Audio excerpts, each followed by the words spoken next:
Dans un match charnière, Saint-Étienne reçoit Montpellier. Des Montpelliérains qui essaient de se sauver de la relégation. On les avait condamnés vite, peut-être trop vite. Patrice Loco. Rui Pataka.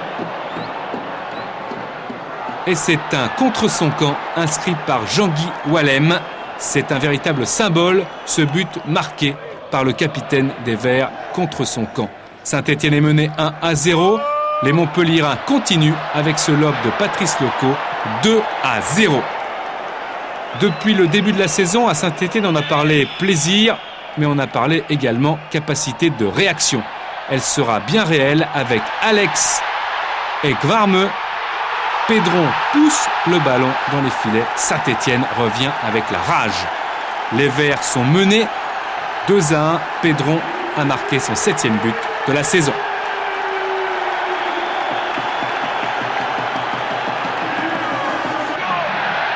Gvarme, encore. Alosio bousculé par Barbosa. Monsieur l'Ermite n'hésite pas. Penalty. Penalty pour les Verts. Alosio se présente face au jeune Ryu. Alosio transperce littéralement les filets montpelliérains. 2 buts partout à la 30e minute de jeu. Alosio marque son 7e but de la saison et le premier depuis celui inscrit à Nantes le 3 décembre dernier.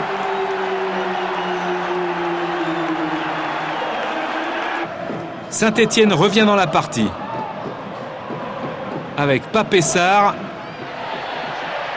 Aloisio, Alex et c'est dedans. C'est la première fois qu'Alex retrouve le chemin du but après le quadruplé inscrit face à Marseille. Alex qui inscrit là le 3000e but des Verts en première division. Il rentre donc dans l'histoire. Saint-Étienne n'avait plus marqué depuis 4 journées en championnat.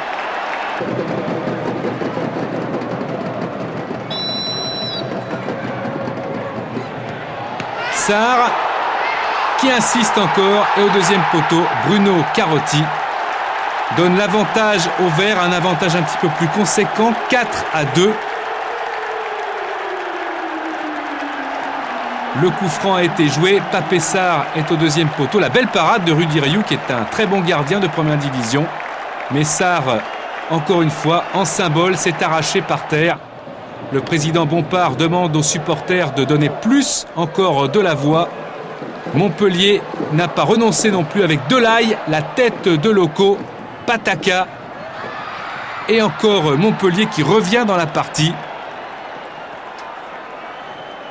Jérémy Janot qui a pris place finalement dans les cages stéphanoises a dû s'incliner. Ce n'est pas fini, il s'inclinera encore. 4-4. Pataka était là à la 57e minute. Il neige et il n'y a plus de consignes. Michel Mézy et Robert Nouzaret ont laissé les joueurs libre cours à leur inspiration.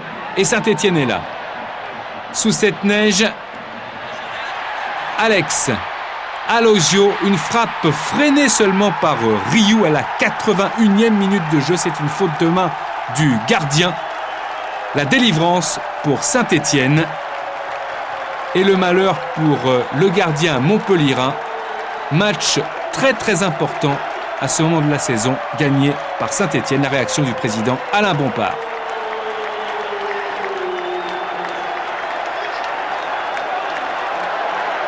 C'est vrai que depuis quelque temps, nous sommes complètement abasourdis. Depuis près de 6 semaines, nous ne remportons plus un succès, le moindre succès.